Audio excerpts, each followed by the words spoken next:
మనం బాగా చూస్తున్నాం. గత 69 నుంచి కూడా ఉద్యమం చేస్తున్నాం తెలంగాణ గురించి.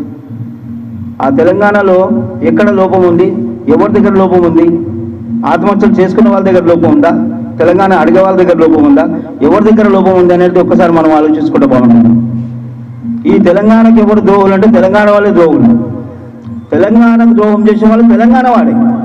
తెలంగాణ వాడు అమ్ముకొని తెలంగాణ వాళ్ళే ఆనాటి నుంచి ఈనాటి వరకు కూడా తెలంగాణను అమ్ముకుంటున్నారు దొంగ నా కొడుకులు. వాళ్ళని అడగండి మీరు. ఈరోజు ప్రజలు నానా అవసరాలు పడుతున్నారు, ఎన్ని అవసరాలు పడుతున్నారు, ఎంత బాధలు పడుతున్నారు, ఏ విధంగా వాళ్ళందరూ కూడా ఈ ఉద్యమాన్ని సూటి నుంచి తెలంగాణ నుంచి వస్తున్నారు.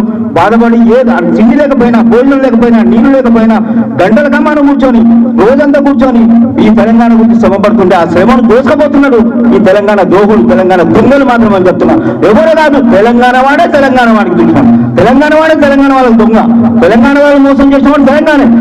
ఆనాడు 69లో 370 మంది ప్రాణదానం చేస్తే కేవలం చెన్నారెడ్డి గారు వాడి యొక్క దొంగ వాడిని గవర్నమెంట్ పదవికి అమ్ముడు పోయిన నా కొడుకుని ఏం చేశారు మీరందరూ సీఎం అయిన తర్వాత కూడా? వాడు ఏమైనా తెలంగాణ వాళ్ళు చచ్చిపోయిన వాళ్ళ పిల్లలకి స్కాలర్షిప్ ఇచ్చాడా, తల్లిదండ్రులకు పింఛన్ ఇచ్చాడా?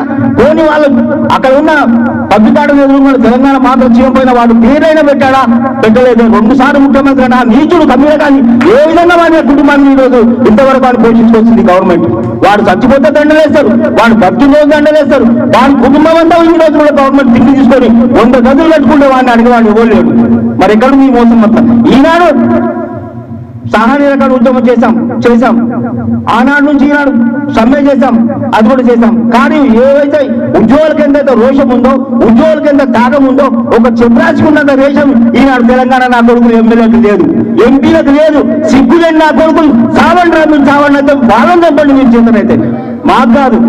ఈనాడు 9th డిసెంబర్ రోజు ఏనాడైతే కేంద్ర ప్రభుత్వం చిదంబరం గారు ప్రకటించిందో ఆ తెల్లారి రాత్రి ఆ గడ్డపోడు దొంగబాబు నాయుడు అందరికి టెలిగ్రామ్ పంపించి, అందరికి మెసేజ్లు పంపించి వాడు అందరితో రిజైన్ చేసినప్పుడు తెలంగాణ నా కొడుకులకు ఎమ్మెల్యేలకు దొరకలేదా? తెలంగాణ ఓట్లతో తెలిసిన వాళ్ళు ఎందుకు వాళ్ళు రిజైన్ చేయలేదు? ఎందుకు వాళ్ళు అక్సెప్ట్ చేయలేదు? ఎందుకు అమ్ముడు పోయిండు? వాడు తెలంగాణ గడ్డం పెట్టుకున్న నా కొడుకు మామని చంపిన అల్లుడు, వెన్నుపోటుదారుడు. ప్రపంచ చరిత్రలో వెన్నుపోటు వాడంత దొంగ ఇవ్వలేడు. ఆ దొంగవాడిని బ్యానర్ పట్టుకొని తిరుగుతున్నాడు తెలంగాణ వాడు, వాడిని జెండర్ పట్టుకొని తిరుగుతున్నాడు తెలంగాణ వాడు. వాడికి సిగ్గుందా? వాడికి తెలంగాణ ఏ విధంగా కాలు పెడుతున్నాడు అని చెప్పి అడిగేవాడు లేడా? కేవలం రాజకీయ నాయకులు చేస్తున్న మోసం, రాజకీయాలు చేస్తున్న మోసం తప్ప ఇంకొకటి లేదు.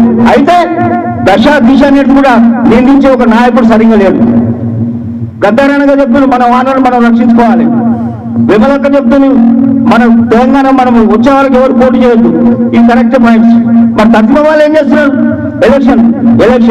ఎలక్షన్స్ అనేది 2004 నుంచి ఉద్యమం చేస్తున్నప్పుడు ఆ ఉద్యమం ఒక బాట ఎప్పుడు ఏ సమయం వచ్చినప్పుడు మనం ఉద్యమం చేయాలి. మా ఎన్జిఓ నాయకులం కానీ మేమందరూ కూడా ఖచ్చితమైన ఒక నిర్ణయం తీసుకుంటాం. ఎప్పుడు మాకు టీఆర్సీ కావాలన్నా లేకపోతే మా డిమాండ్స్ ఏమైనా ఉన్నా దానికి ఒక నిర్ణయం తీసుకుంటాం. ఏం నిర్ణయం అంటే ఎప్పుడైతే ప్రభుత్వానికి మా అవసరం ఉందో ఆనాడు ఎలక్షన్స్, ఎమ్మెల్యే ఎలక్షన్ కానీ ఎంపీ ఎలక్షన్ కానీ అటువంటి పీరియడ్ మేము సమ్మెకు చూడడం జరుగుతుంది. ఇది మీరందరూ కూడా గమనించండి. అయితే ఎమ్మెల్యే ఎలక్షన్స్ వచ్చినప్పుడు, ఎంపీ ఎలక్షన్స్ వచ్చినప్పుడు మీరందరూ కూడా తెలంగాణ వాళ్ళందరూ అన్ని సీట్లకు పోటీ చేసి అన్ని పార్టీలు కలిసి ఒక వేదిక పైన ఏర్పడిన రోజు అందరు ఎమ్మెల్యేలు, అందరు పార్టీలు అందరూ తెలంగాణ బ్యానర్ కింద వచ్చిన రోజు కాంగ్రెస్ కానీ టీడీపీ కానివ్వండి ఇతర ఏ పార్టీలో వాళ్ళు ఉన్న వాళ్ళని కూడా ఒక వేదిక పైన వచ్చి ఒకటే క్యాండిడేట్ గా మనం పోటీ చేసినట్టే తప్పకుండా ఆ రోజు తెలంగాణ వస్తుంది, తెలంగాణ వచ్చి తీరుతుంది. 99 సీట్లు 100 సీట్లు మనం గెలుచుకున్న తర్వాత ఏ కేంద్ర ప్రభుత్వం ఎవరో ఇచ్చే అవసరం లేదు. 60 ఏళ్ళ నుంచి చేస్తున్న ఉద్యమం చేసే అవసరం కూడా లేదు. కాబట్టి మనం చేయవలసిన పని ఒకటి చూడండి. మీరు ఉద్యోగంతో సంబంధించిన నా కొడుకులు ఈ రోజు రిజైన్ చేస్తాం, రేపు రిజైన్ చేస్తామని చెప్పిన కానీ ఎవరు కూడా ఏ ఎమ్మెల్యే రిజైన్ చేయలేదు, ఏ మినిస్టర్ రిజైన్ చేయలేదు, ఎవరు కూడా రిజైన్ చేయలేదు. చివరికి బలైంది ఒక చివరాశి నుంచి 4వ తరగతి ఉద్యోగులంతా కూడా బలైంది. ఏ ఉద్యోగ నాయకుడు ఉన్నాడో ఆ ఉద్యోగ నాయకుడు దీని యొక్క సంగతి తెలియదు. ఎప్పుడు సమ్మె చేస్తే మనం ఒక సమస్యను పరిష్కరిస్తాం. ఈ రోజు చేసిన 45 days స్ట్రైక్ సహాయ కడమ ఇవన్నీ కూడా 14లో మనం చేస్తుంటే 13 డిసెంబర్లో మనం ప్రభుత్వానికి నోటీస్ ఇచ్చి 14లో మనం చేస్తుంటే ఈ రోజు ఈ ఉద్యోగులందరూ కూడా నష్టపోయే వాళ్ళు కాదు, ఇంత నష్టం జరిగేది కాదు. మన తెలంగాణ ఖచ్చితంగా వచ్చి తీరేది. కాబట్టి ఆ విధంగా ఆలోచించాలి. ఇంకో వారం సమ్మె చేస్తున్నాం, అటు సింగరేణి కాళ్ళు ఉద్యోగాలు చేస్తున్నారు, ఆర్టీసీ ఉద్యోగాలు చేస్తున్నారు. కానీ రాజకీయ నాయకులు ఎప్పుడు కూడా చేస్తారు. రేపు తెలంగాణ వస్తే ఎవరు బాగుపడతాడు? ఈ కోట్లాది మందిని అమ్ముకొని, మంది సొత్తులు అమ్ముకొని, ప్రభుత్వ భూములు అమ్ముకొని, ఇండస్ట్రీస్ అన్ని అమ్ముకొని, ఆ ఇండస్ట్రీస్ దగ్గర ఉన్న స్థలాలను అమ్ముకొని వేల లక్షల కోట్ల రూపాయలు సంపాదించిన వాడే ఒక మినిస్టర్ అవుతున్నాడు. 1,00,000 కోట్లు సంపాదించిన వాడే ఒక ఎమ్మెల్యే అవుతున్నాడు తప్ప ఒక గరీబ్ వాడు కానీ, ఒక టీచర్ కానీ, ఒక ప్రొఫెసర్ కానీ, ఒక ప్రభుత్వ ఉద్యోగి కానీ ఎవరు కూడా ఎమ్మెల్యే కాబోరు కూడా రేపు. ఎందుకంటే కోట్ల రూపాయలు ఖర్చు పెట్టి ఎలక్షన్ లో పోటీ చేస్తున్నాం, మనం చూస్తూనే ఉన్నాం. కాబట్టి అన్ని దొంగ ఓట్లు, ఆ దొంగ డబ్బుతోనే వాళ్ళు ఎలక్షన్ లో పోటీ చేస్తున్నారు. అయితే రాజకీయ నాయకులే రేపు బాగుపడతారు తప్ప ఏ ఉద్యోగి కానీ, ఏ తెలంగాణ ఉద్యోగి, ఏ పేదవాళ్ళు కూడా ఎవరు కూడా బాగుపడడం చెప్పి ఈ విషయాన్ని మీరు అందరూ కూడా తెలుసుకునే విషయమే. కాబట్టి నేను చెప్తున్నానంటే మీరు అందరితో దయచేసి చెప్పలేదు. మనం చూస్తున్నాం, హెచ్ఎండి ఫ్యాక్టరీ అమ్ముకున్నాడు, ఆజంకాయ మిల్లు అమ్ముకున్నాడు, ఐడిపిఎల్ అమ్ముకున్నారు, అన్ని అమ్ముకున్నారండి. ఎవరు కూడా ఏం చేయలేదు. వాడు చివరి తిండి దశలేని ఒక ఎమ్మెల్యే, మీకు అందరూ తెలుసు, ప్రజానాయకుడు మంచి పేరు కలిగిన ఒక హైదరాబాద్ మన ఎమ్మెల్యే పి జనార్దన్ రెడ్డి గారు. ఆయన ఎలక్షన్ లో పోటీ చేయడానికి వస్తే ఆయన దగ్గర డబ్బు లేకపోతే ఆయన దగ్గర ఉన్న రాజుల బండిని 14,000 రూపాయలకు మిల్లర్ ఫ్యాక్టరీ దగ్గర ఎనకట్లో మల్లయ్య అని చెప్పి ఒక ఆయనకు అమ్ముకున్నాడు. కానీ ఈ రోజు ఆయన ఆస్తి ఎంత ఉంది చూడండి. మీరందరూ కూడా ఎగ్జాంపుల్ గా చెప్తున్నాను మీకు. ఆయన ఆస్తి ఎంత, ఆయన కొడుకు డిక్లరేషన్ ఇచ్చినాడు 150 కోట్లు నా దగ్గర ఉన్నాయని చెప్పి. అదేవిధంగా ఉడ్చల వెంకటస్వామి గారికి 18,000 కోట్ల రూపాయలు ఎక్కడి నుంచి వచ్చినాయి, ఎక్కడి నుంచి వచ్చినాయి ఇవన్నీ కూడా. అయితే తెలంగాణ వాడే తెలంగాణకి మోసం. ప్రభుత్వం వాళ్ళు గచ్చిబౌలిలో స్థలం ఇచ్చింది, అందులో క్లియర్ గా చెప్పడం జరిగింది. ఎవరికైతే ఇల్లు లేదో వాళ్ళకి ఇవ్వండి, సీనియర్కి ఇవ్వండి, ఎన్జిఓస్కు సీనియర్స్కి ఇవ్వండి. ఆ తర్వాత హెచ్బి అలౌన్స్ లేని వాళ్ళకు హౌస్ బిల్డింగ్ అడ్వాన్స్ ఎవరో తీసుకుంటే వాళ్ళకి ఇవ్వండి. కానీ అక్కడ చేసిన నాయకుడు అనేది 75% ఆంధ్ర వాళ్ళకి ఇన్ని స్థలాలు అమ్ముకుంటున్నారు, 75%.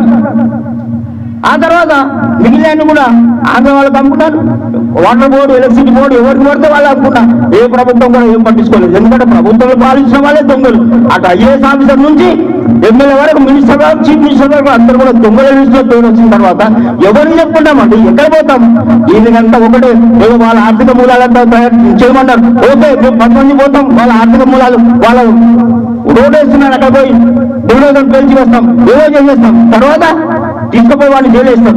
చెంకుముత్తం రెడ్డి గారు ఆయన జైల్లో ఉంటే ఏ రాజకీయ నాయకులు పోయండి ఆయన తీసుకొచ్చింది. సమ్మె నోటీస్ ఇస్తే వీళ్ళందరూ ఉద్యోగులందరూ సమ్మె చేస్తే ఆంధ్ర వాళ్ళ బస్సులు విజయవాడ, గుంటూరు, చెన్నై అన్ని పోతున్నాయి. కానీ వరంగల్ కానీ, కరీంనగర్ కానీ, నల్గొండ కానీ బస్సులు నడవలేదు. ఇదా రాజకీయ నాయకులు? కానీ ఇదా పెద్ద పెద్ద యాక్టర్ ఫిల్మ్ రిలీజ్ అవుతున్నాయి. వీళ్ళందరూ రిసైడ్ చేసే వాళ్ళందరూ కూడా వడినంతసేపు వడుతున్నారు, మొత్తుకున్నంతసేపు మొత్తుకున్నారు. ఆ తర్వాత సినిమా థియేటర్లో పోయి కూర్చున్నారు. మరి ఆ సినిమా థియేటర్ ఎట్లా నడిచినాయి? ఆంధ్ర వాళ్ళ సినిమా థియేటర్లు ఎట్లా నడిచినాయి? ఆంధ్ర వాళ్ళ బస్సు ఎట్లా నడిచినాయి? అయితే రాజకీయ నాయకులు ఉన్న లోపాలు, రాజకీయ వ్యవస్థలో ఉన్న లోపాలు, రాజకీయ నాయకులను ఎప్పుడైతే మనం నమ్ముకుంటున్నామో అప్పటిదాకా తెలంగాణ రాదని చెప్పి మనం చేస్తున్నాం. నిజమైన గాంధీజీ సిద్ధాంతం చెప్పాను. ఎక్కడ ఉన్నారండి గాంధీ గారు? స్ట్రైక్ చేస్తే టీచర్స్ బీఈడి పాస్ అయిన టీచర్స్ సెలెక్ట్ చేసుకోమని చెప్పి 200 రోజులు అక్కడ ఇందిరాబాద్ దగ్గర చేస్తే ఒక మినిస్టర్ అయినా వచ్చి ఒక మెమోరాండం తీసుకునేవాడు ఉన్నాడా? ఇందిరాబాద్ దగ్గర మీరు 4 రోజులు టెంట్ చేసుకొని ఉంచండి, మీ దగ్గర వచ్చి ఒక మెమోరాండం తీసుకునే వాళ్ళు ఉన్నారా? ఈ గవర్నమెంట్ వ్యవస్థలో ఉందా? ఎవరైనా స్ట్రైక్ చేయండి, ఎవరైనా చేయండి, ఏమైనా చేసుకోండి, నా సంబంధం లేనా? నా కుర్చీ ముఖ్యము, నా భార్య పిల్లలు నా ముఖ్యం. అమెరికాలో నా అల్లుడు ఉండాలి, నా బిడ్డ ఆస్ట్రేలియాలో ఉండాలి, కోట్లాది రూపాయలు ఉండాలి, నేను బిల్డింగ్ కట్టుకోవాలి, ఆ బిల్డింగ్ లో నాకు స్విమ్మింగ్ పూల్ ఉండాలి, 10 కింద కార్లు ఉండాలి, 10 మీద కార్లు ఉండాలి, అవసరం పడితే నా హెలికాప్టర్ అక్కడ దిగాలి. అందరి నుంచి నమ్మి మోసం చేసి ఈరోజు బెంగళూరులో పెద్ద వేల లక్షల కోట్ల రూపాయలు ఒక పెద్ద పని ఇచ్చినప్పుడు పెద్ద పనులు చేయాలి, మంచి పనులు చేయాలి. కానీ లక్షల వేల కోట్ల రూపాయలు సంపాదించుకొని ఒక కొడుకు నుంచి హెలికాప్టర్ కట్టుకుంటా పెద్ద భవనాలు కట్టుకొని 33 ఎకరాల పెద్ద భవనాలు కట్టుకొని వాళ్ళ తండ్రి చరిత్ర చూసినా, వాళ్ళ కొడుకుల చరిత్ర చూసినా, మిగతా తమిళగాలు, గుట్టగాలు, రౌడీలు, గుండాలు మాత్రమే ఈ యొక్క దేశాన్ని పరిపాలించిన విషయాన్ని ఎప్పుడు కూడా మర్చిపోతారని మీ అందరితో మనం చేస్తున్నాం. కాబట్టి తెలంగాణ రావాలి, వచ్చి తీరుతుంది. ఇంకా 100 సంవత్సరాలే తెలంగాణ వస్తుంది, సమస్య ఏం లేదు. ఎందుకంటే మన హైదరాబాద్ లో ఉన్న 4 మండలాలలో ఈరోజు 24 మండలాలు అయినాయి. ఒకప్పుడు గోల్కొండ మండల్, సికింద్రాబాద్ మండల్, మసూరాబాద్ మండల్ మాత్రం ఉండేది. కానీ ఈ రోజు 24 మండలాలు అయినాయి. అయితే వచ్చే రోజు రాష్ట్ర విభజన ఉన్నప్పుడు వస్తుంది, తప్పకుండా రాదని సమస్య ఏం లేదు, తప్పకుండా వస్తుంది. కానీ మనకు కావాల్సింది మాత్రం ఒకటి, రాజకీయ నాయకుల మన నమ్మకంతో పోయినప్పుడు ఆ రాజకీయ నాయకులందరినీ కూర్చోబెట్టి వాళ్ళందరూ ఒక వేదిక పైన వచ్చిన రోజు మాత్రమే తెలంగాణ తప్ప అప్పటి వరకు రాదు. కాబట్టి ఈ రాజకీయ దొంగలు తెలంగాణ గోవులు ఎవరైతే ఉన్నారో ఈ తెలంగాణ గోవులతో మోసపోయిన వాళ్ళు చాలా మంది ఉన్నాం. కాబట్టి మేమందరం కూడా ఈ రోజు నా గురువు ఇది హెడ్ మాస్టర్, ఆయన కాలేజీ పోయిందని 1969లో ఉద్యమం గాంధీ భవన్ దగ్గర. అయితే ఆ విధంగా ఎంతో మంది జాన్ అని చెప్పి ఒక టీచర్ ఆయన చేయరిగిపోయింది.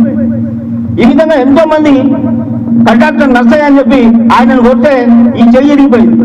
ఎన్నో అవసరాలు పడి ఎన్నో త్యాగాలు చేసినా చివరికి తెలంగాణ రాలేదు. తెలంగాణ వచ్చి రావడానికి కారణం, తెలంగాణ రాకపోవడానికి కారణం రాజకీయ నాయకులు తప్ప ప్రజలు కాదు. తెలంగాణ ప్రజలు ఈనాడు తెలంగాణ గురించి కాదు, తెలంగాణ గురించే ఉంటారని చెప్పి అందరితో మనం చేస్తూ తెలంగాణ రావాలంటే 19 డిసెంబర్లో మనం అందరూ కూడా నోటీస్ ఇచ్చి 14లో ఎలక్షన్స్ ఉన్నాయి కాబట్టి ముఖ్య ఉమ్మడిగా ఒకరితోని ఒకటే పోటీ చేయాలి. ఆ విధంగా చేసినట్లయితే తప్పకుండా మనం తెలంగాణ వస్తుంది, మన సీట్లు మనం గెలుచుకుంటాం. అక్కడ పోతే నకల పార్టీ పెట్టేవాడు, కుక్కల పార్టీ పెట్టేవాడు, ఈ టీఆర్ఎస్ అన్నది ఓ పార్టీ అని ఈ పార్టీ అని చివరికి వచ్చి తెలంగాణ వాళ్ళకే మోసం చేసి తెలంగాణ వాళ్ళకి అన్యాయం చేస్తుంది తప్ప తెలంగాణ వాళ్ళకు ఎవరు కూడా న్యాయం చేయలేదు.